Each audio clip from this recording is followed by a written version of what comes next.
Ang makulay na kwento ng Filipino rap music ay malalim na nakaugat sa kultura at lipunan ng Pilipinas.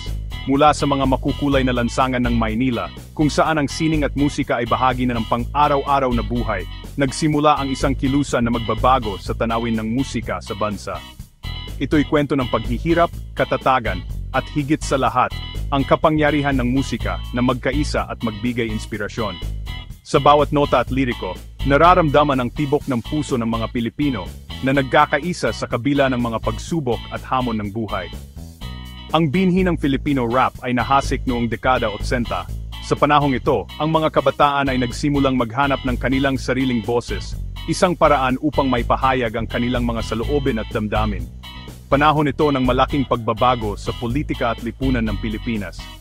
Ang mga protesta at rally ay naging bahagi ng pang-araw-araw na buhay, at ang musika ay naging isang makapangyarihang kasangkapan upang maipahayag ang mga hinaing at adhikain ng mga tao. Ang American hip-hop, dala ang kakaibang enerhiya at mga lirikong may kamalayang panlipunan, ay tumatak sa mga kabataang Pilipino.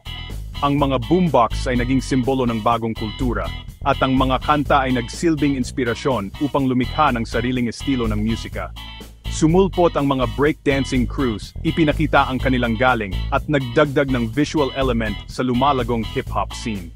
Ang mga kompetisyon at palabas sa kalye ay nagbigay ng plataporma para sa mga kabataan upang ipakita ang kanilang talento at pagkamalihain.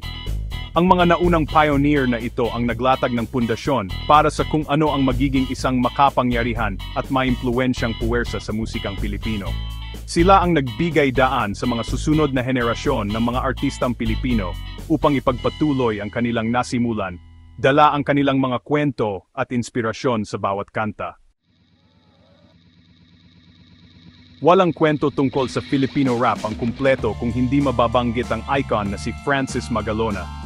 Kilala bilang ama ng Filipino rap, si Francis M. ay gumanap ng mahalagang papel sa pagpapasikat ng genre.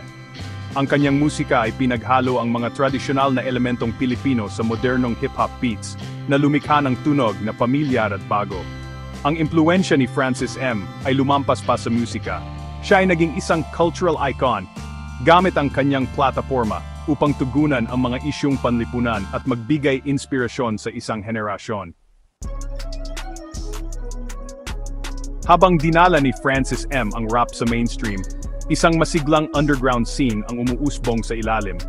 Sa mataong kalye ng Metro Manila, ang rap ay naging boses ng mga marginalized. Mga artistang tulad nina Andrew E. at Death Threat ang lumitaw, nagra-rap tungkol sa realidad ng buhay sa mga slum. Ang kanilang mga liriko ay totoo, tapat, at kadalasang may bahid politika na sumasalamin sa mga paghihirap at pangarap ng kabataang Pilipino. Nasaksihan ng dekada 90 ang pagsabog ng Filipino rap sa mainstream. Mga grupo tulad ng Death Threat at Ghetto Dogs ang namayagpag sa radyo. Ang kanilang musika ay naging anthem ng isang henerasyon. Dinala ng mga grupong ito ang raw energy ng underground rap sa mas malawak na audience at sinira ang mga limitasyon ng kung ano ang katanggap-tanggap sa musikang Pilipino. Ang kanilang tagumpay ang nagbukas ng daan para sa isang bagong alon ng mga artista at pinagtibay ang lugar ng rap sa industriya ng musikang Pilipino. Section 5, Bagong Milenyo, Bagong Tunog, Paglawak ng Filipino Rap. Nakita ng dekada 2000 ang pag-iba-iba ng mga estilo ng rap sa Pilipinas. Ang dekadang ito ay nagdala ng sari-saring tunog at mga bagong mukha sa eksena ng rap. Mula sa underground na mga eksena hanggang sa mainstream na tagumpay, ang Filipino rap ay nag-evolve at nag-adapt sa mga pagbabago sa teknolohiya at kultura. Mga artistang tulad ni Glock 9 ang sumikat, pinagsasama ang mga lirikong may kamalayang panlipunan na may nakakaakit na hooks at melodies. Ang kanyang mga kanta ay nagbigay boses sa mga isyung panlipunan at political na nagbigay ng bagong dimensyon sa Filipino rap. Ang kanyang tagumpay ay nagbukas ng pinto para sa iba pang mga artistang may kakaibang estilo at mensahe. Ang pagsikat ng internet at digital platforms ay nagbigay daan sa mas maraming artista na gumawa at magpalaganap ng musika na hindi na kailangan dumaan sa mga tradisyonal na gatekeepers. Ang mga platform tulad ng YouTube, SoundCloud at Spotify ay naging mahalagang kasangkapan para sa mga artistang nais magbahagi ng kanilang musika sa mas malawak na audience. Ang social media ay nagbigay daan din sa mas direktang interaksyon sa pagitan ng mga artist at kanilang mga tagahanga. Ang panahong ito ay nagmarka ng malikhaing eksplorasyon, kung saan ang Filipino rap ay nagsama ng mga impluwensya mula sa R&B, pop, at maging ang tradisyonal na musikang Pilipino. Ang mga artist ay nag-eksperimento sa tunog, naghalo ng mga tradisyonal na instrumento tulad ng kulintang at bandurya sa modernong beats, na nagresulta sa isang natatanging tunog na tunay na Pilipino. Ang kolaborasyon sa pagitan ng mga musikero mula sa iba't ibang genre ay nagbigay buhay sa mga bagong anyo ng musika na sumasalamin sa mayamang kultura ng Pilipinas. Section 6, Rhyme Battles at Revolution, Flip-top sa sentro ng eksena. Ang dekada 20 ay nag-usbong ng isang bagong panahon ng Filipino rap sa paglabas ng Flip-top Battle League. Ang Flip-top ay isang Filipino rap battle league na sumikat dahil sa matatalinong wordplay, matinding kompetisyon, at totoong pagpapakita ng husay sa pagliriko.